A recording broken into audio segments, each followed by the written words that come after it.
The movie kicks off with a girl named Mitsuha, who wakes up like, what even was that dream? Can't remember it. She joins her grandma and little sister for breakfast. We learn that Mitsuha's mom passed away, and her dad, who used to be all about the shrine life, he's stout to become a politician. Now he's out there trying to be the city's mayor, leaving the family behind.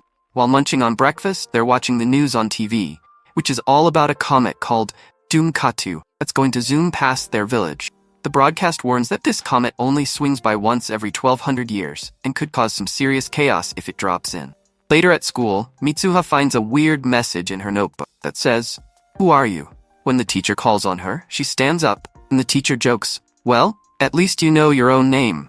Her friends tell her that she was acting super weird the day before. Like she totally forgot her name, and even came to school with her hair down, which is not her usual vibe.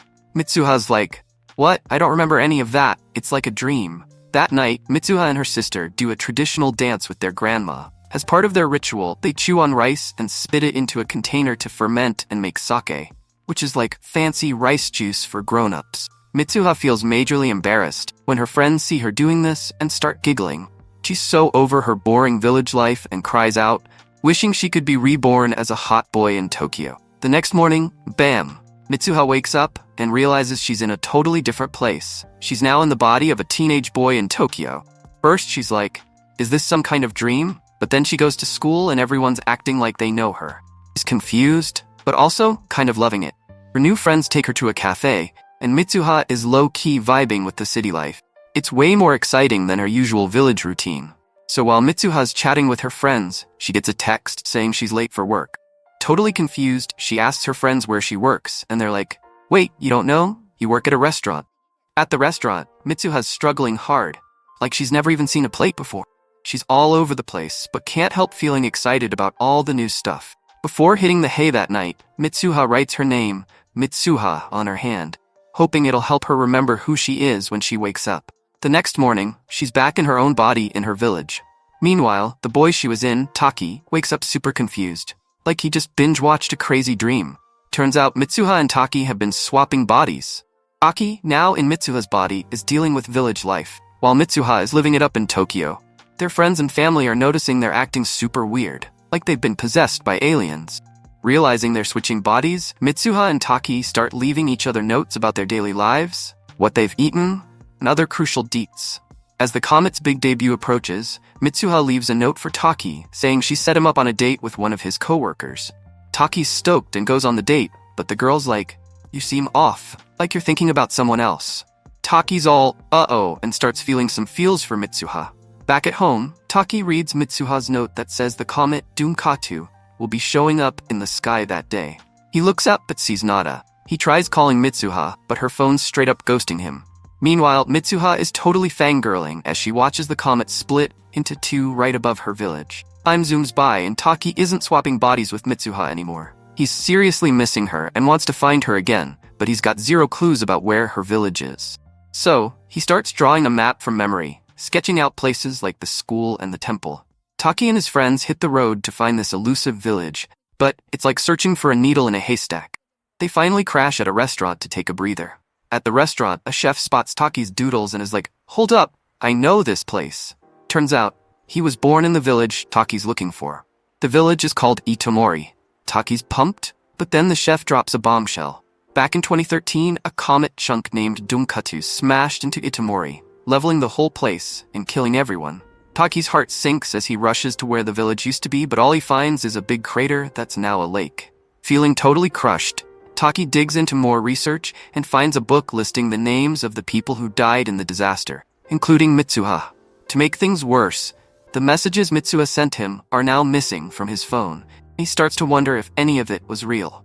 As Taki's world crumbles, one of his friends notices the ribbon tied around his wrist and asks about it. Taki explains that he got the ribbon from a girl on a train 3 years ago. He didn't know her, but she gave him the ribbon as a keepsake, and he's kept it ever since, thinking of it as his lucky charm. Determined to figure out what's going on, Taki visits the temple he remembers from when he was in Mitsuha's body. He remembers the whole deal with chewing rice and making sake with Mitsuha's sister and grandma, trying to piece together the mystery. Standing in front of the temple, Taki has a major light bulb moment. All the wild stuff that happened wasn't just some crazy dream. He realizes that his connection with Mitsuha wasn't just a glitch in the Matrix, something truly epic, crossing through time and space. So, here's the scoop. Taki's chilling in 2016, while Mitsuha's vibing in 2013. Their body-swapping shenanigans are happening across different timelines. The reason Taki couldn't call Mitsuha is because, sadly, she's already gone in her time. Heartbroken, Taki goes on a mission to find the sake bottle Mitsuha made during their rice-spitting ritual. Finds it and, before drinking, begs for a shot at saving Mitsuha and her village. As Taki drinks the sake, it's like he's hit with a time-traveling memory overload. He remembers Mitsuha's life, how she set him up on that awkward date, and how she came to Tokyo to meet him. But back in 2013, Taki didn't recognize her because, well, they hadn't met yet. He recalls the handmade ribbon she gave him. She still rocks as a lucky charm. Mitsuha returned to her village, and on that tragic day, the comet Doomkatu split and wrecked the place, taking everyone, including Mitsuha, with it. Suddenly, Taki finds himself in Mitsuha's body again, getting a second shot to save her. He bolts to Mitsuha's house and warns her grandma about the comet.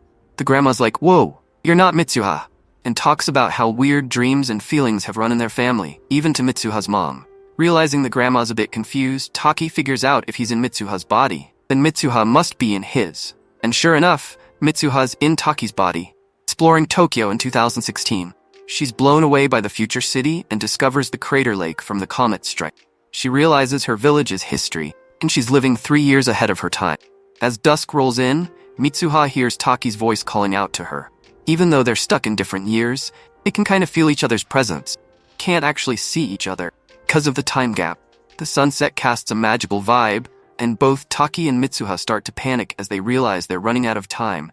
Fix the future disaster. In Japanese folklore, dusk is like the ultimate mystical hour when the lines between worlds get all fuzzy, letting people see stuff that's usually invisible.